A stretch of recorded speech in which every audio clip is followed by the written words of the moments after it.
ริญญาจากมหาลัยจบกันไทยจากท้องทุ่งนาน้องเรียนภาษาอักษรศาสตร์ไม่เรียนเรื่องคาไทยดาน้องไกลเกินกว่าปากฟ้าและดินน้องนั่งรถเก่งฟังเพลงเปิดเองนั่งแต่หลังคอยฟังเสียงโอกาน้องกินอาหารเมืองนอกให้กินผักนอกกับเกี่ยวปลาบ่อาจเงินหาน้องมาคู่พี่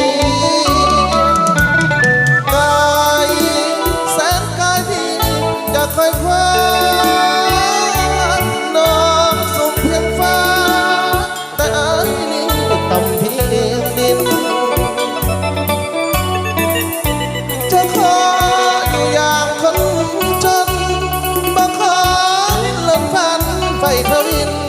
อยากน้องอยู่พินสีเกียรติศักดิ์ศรีเกิดมาจน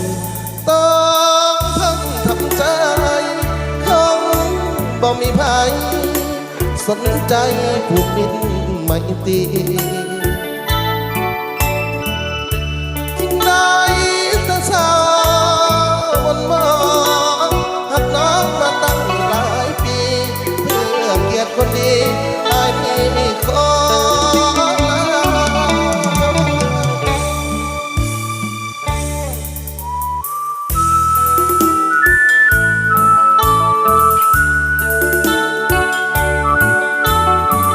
รอบหน้าที่ได้ปีนต้นเผาให้พ่อวันสุขกับสุขเนี่ย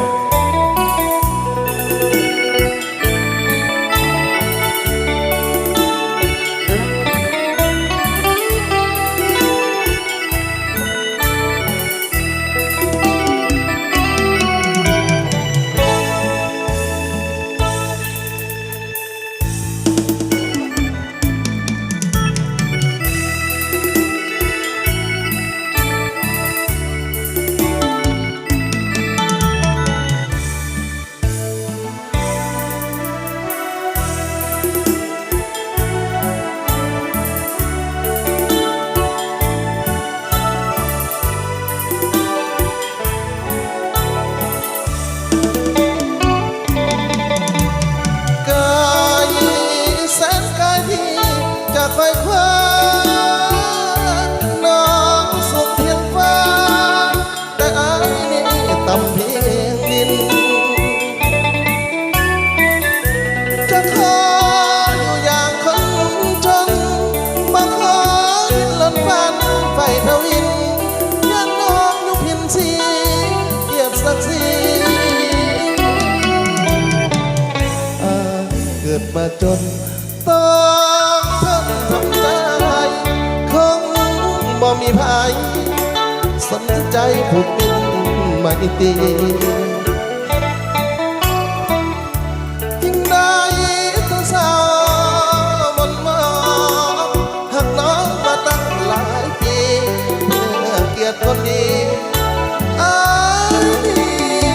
ขอลาจะได้ลาเท่ๆกันเลยสุขครับสุขเนี่ย